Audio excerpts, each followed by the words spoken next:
ज्ञानेश्वर माऊलींचे अश्व जेजुरी वेशीवर दाखल झालेले आहेत। यावेळी माऊलींच्या अश्वांवर भंडाराची उधळण करण्यात आली आहे। यामुळे माऊलींचे अश्व पिवळ्या रंगाने रंगलेले पाहायला मिळतात।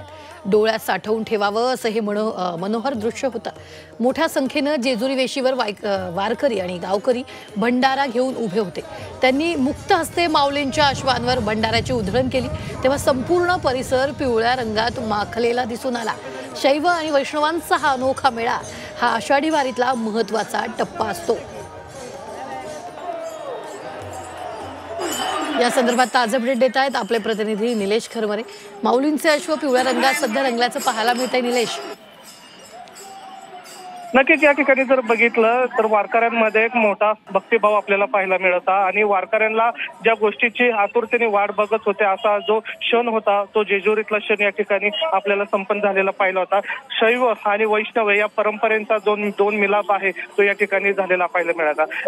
ज्या प्रकारे ज्ञानेश्वर माऊलींची जी पालखी आहे ते सासवडमधने जेजुरीकडे त्यांनी प्रस्थान ठेवलं होतं। जेजुरीच्या वेशीव आल्यानंतर या ठिकाणी मोठ्या प्रमाणात बेलभंडारांचा उधळण झालेला आपला क्षण पाहायला मिळत होता। खरं तर वारकऱ्यांना हा क्षण आहे तो टिपण्यासाठी अनेक वर्षभर ते वाट पाहत असतात आणि या ठिकाणी जेजुरीमध्ये येऊन ते या क्षणाची जे आतुरतेने वाट पाहत असतात तो क्षण त्यांनी डोळ्यामध्ये टिपलेला पाहायला मिळाला होता। खरं तर वैष्णव पंथ आणि शैव पंथ या दोन पंथांचा मिलाप या ठिकाणी आपल्याला पाहायला मिळाला होता।